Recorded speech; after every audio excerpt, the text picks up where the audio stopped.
Magandang araw, magandang gabi, magandang tanghali kung saan man kayong parte ng mundo. Welcome to another edition of Ces Quesada Cucina kung saan tayo ay magluluto ng mga very easy and practical recipes.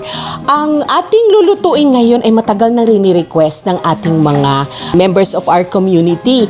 Fish dish daw. Ang lulutuin ngayon natin ay tatlong recipe na gumagamit ng fish fillet. Ang ating first recipe, ito ang tsura niya. Okay? Ito ay sole fish. In the Tagalog, dapa. Pwede ninyo ipa-fillet yung dapa sa sa palengke, pero yung ganito pwede niyo makuhang online or mga specialty shops. Ang pangalan ng ating recipe ay fish tokwa in oyster sauce. Favorite ito ng aking asawa as usual. Ibigay ang hilig ng pag-ibig. Okay? So salt lang natin ito. At saka konting pepper.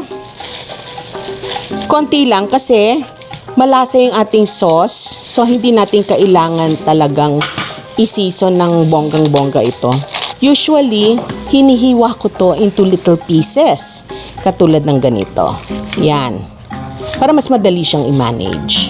I-dredge natin ito sa flour para meron siyang crispy texture. Isi-season din natin yung ating flour. Kung gusto niyo, pwede niyo lagyan ng seasoning granules. Kaya lang oyster sauce kasi medyo umami na siya, kaya okay na si Tita Ces. I-dredge natin itong Yan. Thinly coated lang yung ating fish. Pinapainit natin yung kalan, meron na siyang mantika. At habang ginagawa natin yan, gagawin na natin ang ating sauce. Ito ang ating oyster sauce. Okay? And then, maglalagay tayo ng toyo. Siyempre, yung ating sugar. Konti lang. Kaunting pepper. And of course, our sesame oil. Idadilute natin ng kaunting water. Okay na yung ating sauce. Ngayon, tingnan natin kung okay ang ating oil. So, we will lightly fry our fish. Always away from you para hindi kayo tilansikan ng mantika. Medyo nagba-brown na. Let's brown the other side.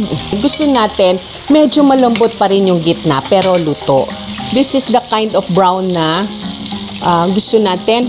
Brown sa sa labas, tapos ito kita mo luto na yung gitna, pero malinamnam, hindi matigas, juicy. Okay? Kita mo, magkabilang side, maganda yung pagkakaprito. Okay. At this point, puputulin natin ito para maging magka-size sila ng ating tokwa, more or less. Nagdadagdag ako usually yung tokwa dito as an extender. Yung tokwa, fry ko na. Ngayon, we're ready to make our sauce.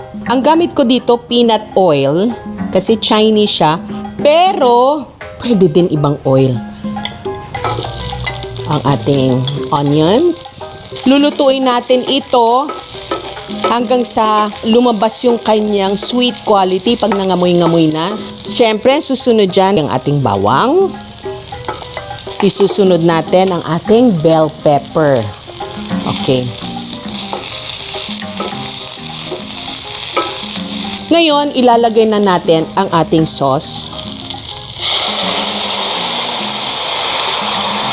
Lulutuin lang natin ng slight ang ating bell peppers. May naka-standby akong water para wag maging masyadong maalat ang ating sauce. Kasi pinapaboil natin, nag-evaporate ang water natin. So, ayan. Black beans. Tausi. Konti lang.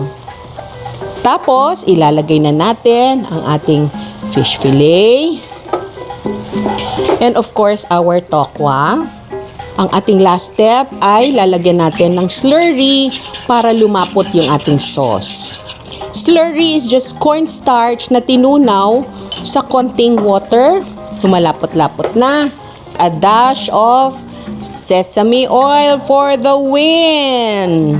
And let us plate. Fish tokwa in oyster sauce. Napakabango. I like the sauce.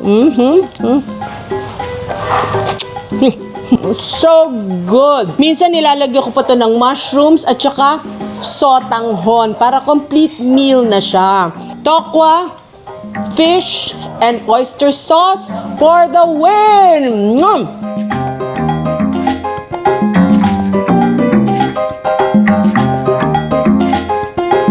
Ang lulutuin natin ngayon ay French naman. Ang pangalan niya is Sole Meunière. Ewan ko ba naman to? Hindi ko alam kung tama yon. In other words, fish fillet in butter and parsley sauce with lemon. Isi-season natin ang ating fish. Salt. Baliktad.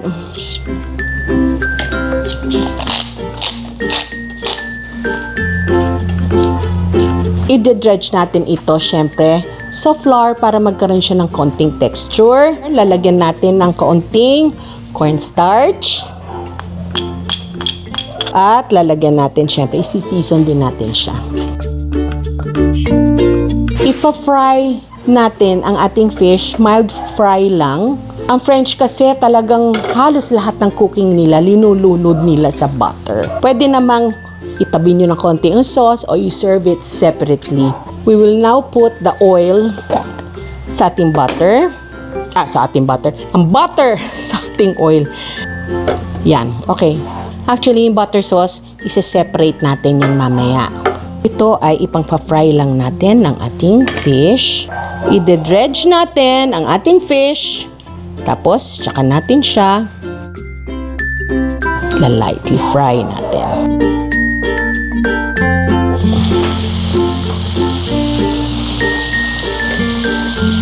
Ayan. Nice texture. Ang hinahanap natin, yung may texture sa labas, yan. Pero yung loob, kailangan maging moist pa din. And now, maganda na ang color niya. Okay? Yan. I-park muna natin siya while we make our sauce. Okay? So, we're going to make our butter sauce. Etong butter sauce na to, pag linuto mo pa to, maghihiwalay yung milk solids, yung parang puti, at aangat yung parang mantika ng butter, yung clarified butter.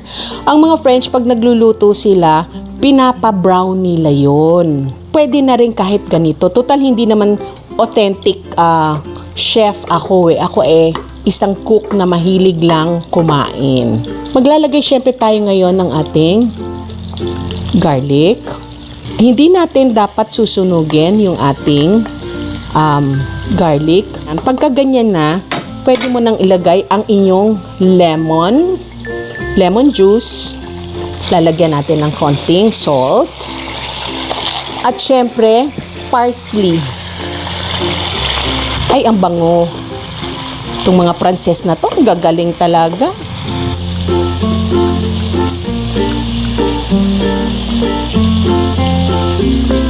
Tapos, ibubuhos lang po natin itong ating lemon butter with parsley sauce. Maglalagay tayo yung sobrang lemon. May iba kasi gusto na mas lemony ang taste.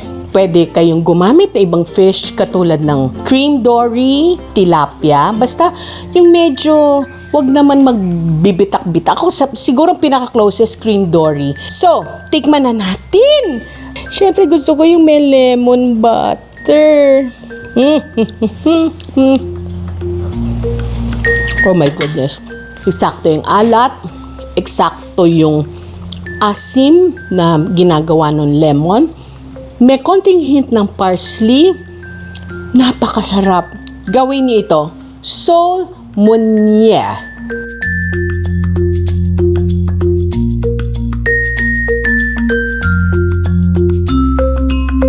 Hello! We're going to do a British dish. Ang ating gagawin ngayon ay isang fish dish na galing UK. Ang kanilang famous na fish and chips. And as before, ang gagamitin natin ay ang sole fish. Pwede kayong gumamit ng ibang fish katulad ng cream dory. So, ito ang ating sole fish.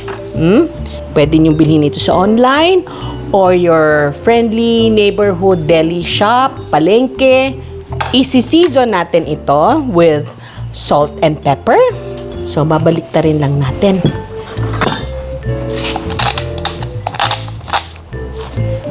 Okay, ang talagang magdadala ng recipe ng fish and chips ay yung tinatawag nilang batter. Importante na ito ay light na batter, hindi siya mabigat. Ang importante, gagamit tayo ng cold temperature. Ito ay flour lamang. Para sa extra crunchiness, maglalagay tayo ng kaunting cornstarch. And of course, baking soda or baking powder. Konti lang. Ang isang importante na ilalagay dito ay, huwag kayo magugulat, beer. Ice cold beer. Konti lang. Papansinin nyo, ayan may mga bubbles, airiness na hinahanap natin. Kailangan natin yung mga bubbles na ganyan. Lalagyan natin ng konting ice water. Huwag kayo matatakot na magpapait itong ating butter kasi yung alcohol, pag uminit, mawawala yan. Maglalagay din tayo ng seasoning, salt, pepper. Pagka na-fry na natin siya, iso-salt and pepper uli natin siya. So ito, ganun lang. Yung hindi siya thin, hindi siya thick.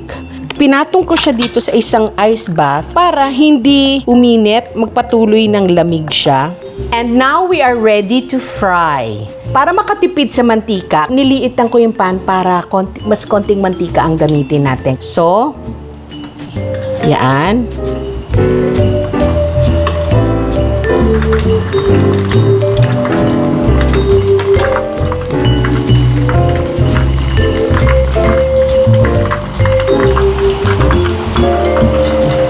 Look how nice. Crispy.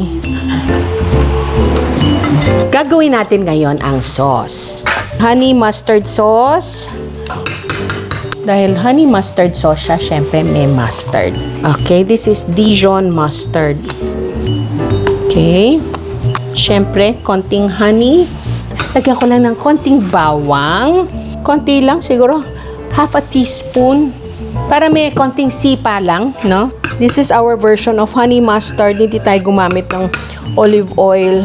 Pinarest natin our lovely fish and chips. Pagkain ng mga Briton. Naku, usually binabalot nila ito sa jaryo. Tapos ang kanilang sausawan ay suka. Wala akong French fries. Ito lang ang patatas ko ngayon, maliliit. Masarap ito yung bago mo kainin. Lalagyan mo ng lemon na ganyan. Yung salt, ilalagay natin after. At syempre, itong ating mayo with mustard and honey and garlic. So yan ang ating dish. And for the exciting part, the taste test. Matutuwa si Prince William sa akin nito pag masarap ito. Naku.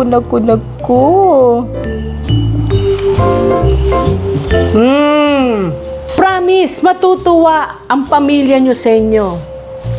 Let's go!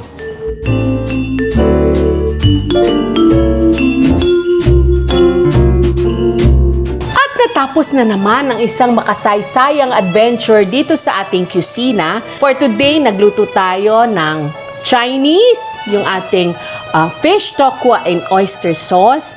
Tapos lumipad tayo sa France, nagluto tayo ng sole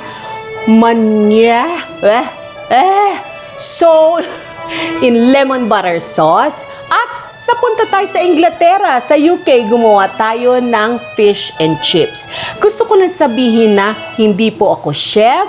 Ako po ay isang cook at wala akong sinasabi na ang lahat ng ito ay authentic. Maraming salamat dahil patuloy na lumalaki ang ating community.